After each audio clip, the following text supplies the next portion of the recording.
Hello, and welcome once again to the Smart Money, Dumb Money show. And I am your host, as usual, Keith Richards. Now, you'll notice that I'm in a different location and the screen is a little fuzzier. I'm in my home and we live in the country and we use good old-fashioned copper wire here for our internet. Now, we are getting the good stuff installed. Fiber optics, we're only a decade behind the times here in the country. But for now, I have crummy internet and I'm attempting to do a Zoom recording for you with that crummy internet. So pardon the fuzzy look of this screen. So we're going to talk about high risk, high return sectors today. And I personally don't get involved in a lot of this, but on occasion within our aggressive strategy, we roll the dice and take technically attractive, high risk, high reward type plays. So I'm going to talk about a few that are kind of common as far as when people are looking at speculative opportunities, these names often come up. So let's share the screen and get right to it because there's some interesting stuff we're going to look at today. So this is again a conversation that is going to appeal to you if you have a speculative side to your nature. None of these ideas would be in any way appropriate for a conservative investor. So let's start off with the good old venture exchange. This is the S&P TSX Venture Exchange. And you might remember I recorded a blog about a week ago, and it was called Lots to Talk About. And on that blog, I talked about how the S&P 600 small cap index in the US was diverging negatively against the S&P 500 large cap index. And that's a sign of risk off. In other words, markets are steering away from risk right now. Previous blog to that, I had talked about how junk bonds were also diverging negatively against the S&P 500. Now, bonds aren't normally associated with stocks, but junk bonds in some ways are because they are another risk on play. And what we're seeing right now in the US markets is a lot of risk off happening. In other words, people moving out of the small caps, people moving out of the venture type stocks and other such type of securities in favor of more safety. So junk bonds wouldn't appeal to anyone seeking safety. So here in Canada, the venture exchange, you can see it's not had so much of a risk off type of view. It's more of a consolidation pattern. And you can even see here that the accumulation distribution line is showing a little bit of an upward slant. In other words, that there's no money leaving this trade. So it's something to be considered as far as the potential of the Canadian Venture Exchange versus, say, the US small caps. There's more of a basing look to the Venture Exchange.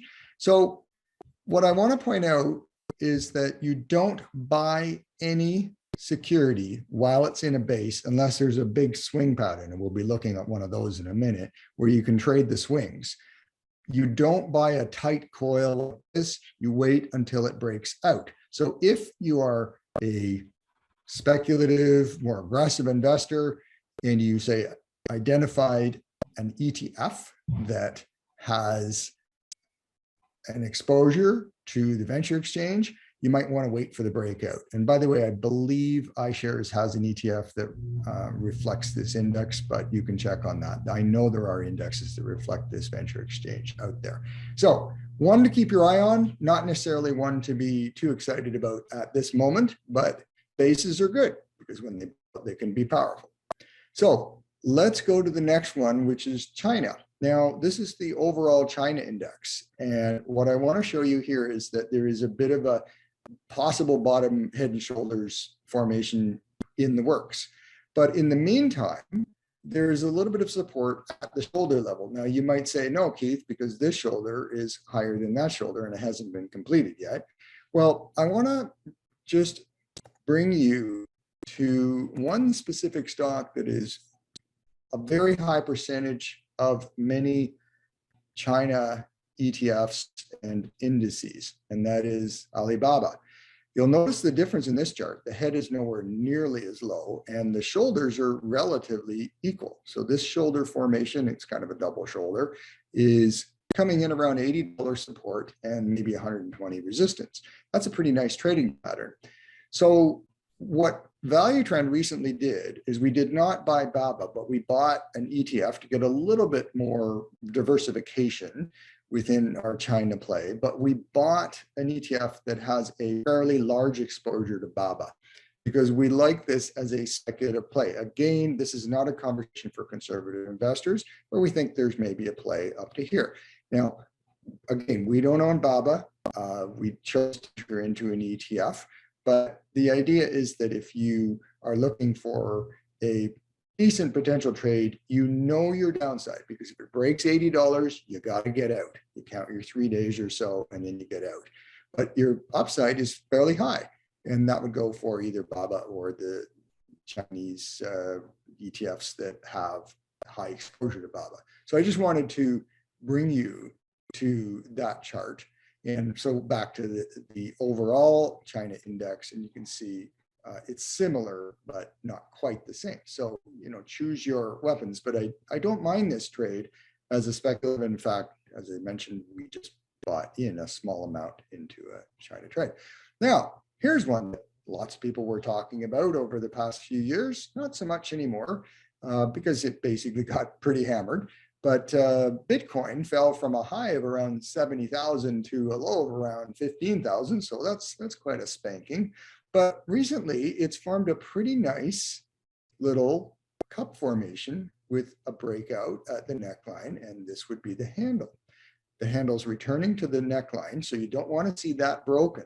But if it can find support, I'd give it a bit of time to prove. But if it doesn't move through that neckline, so through around, let's call it 25,000 to the downside, then it might actually have potential for a speculative high risk play to move higher. So Bitcoin is of interest to me as a speculative play, though we have yet to actually have ever entered into a Bitcoin trade at Value Trend. It's just an interesting point to talk about. So for those of you interested in Bitcoin, maybe there's an opportunity in the works.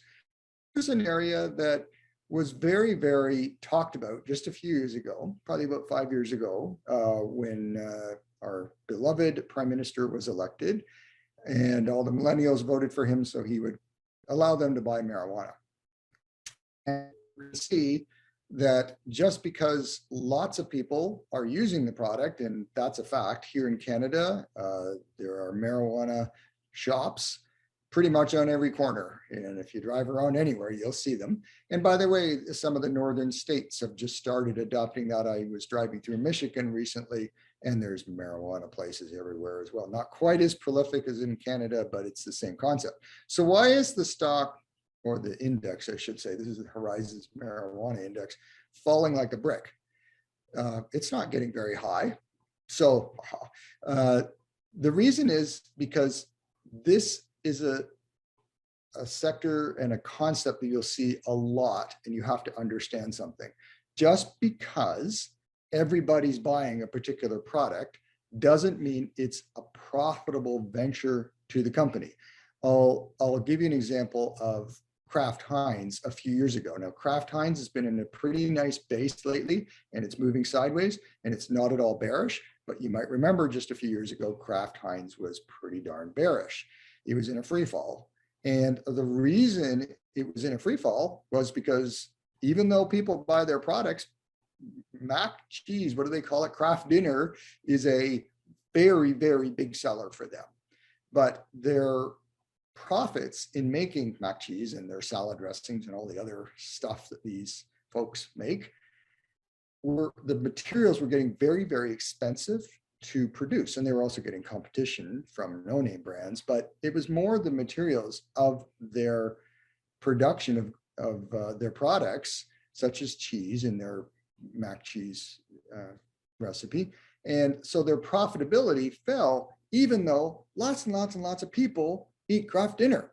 So keep that in mind, because that's what happened to marijuana.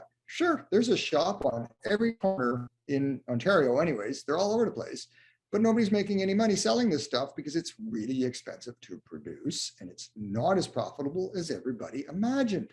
So keep that in mind. Just because everybody's buying it doesn't mean it's a good opportunity. And marijuana has shown no signs of basing. It's been in a free fall for quite some time. And just because it became legal in some states and there's a big market there, hasn't helped this stock sector. So don't become thematic, watch the charts. Final one I'm going to look at is psychedelics, dude. It's the Horizon Psychedelic Index. This is listed in the US and PSYK. And there are psychedelic stocks, obviously, that you can look at within this index, but it's the same story. I knew a number of not so informed investors that were investing heavily in psychedelics. And at the time I said, this is just like marijuana and every other thematic play you can talk about. These people were unsophisticated investors and believing in the theme that everybody would go out and buy LSD and get high and burn their brains out and it would be wonderful for the companies.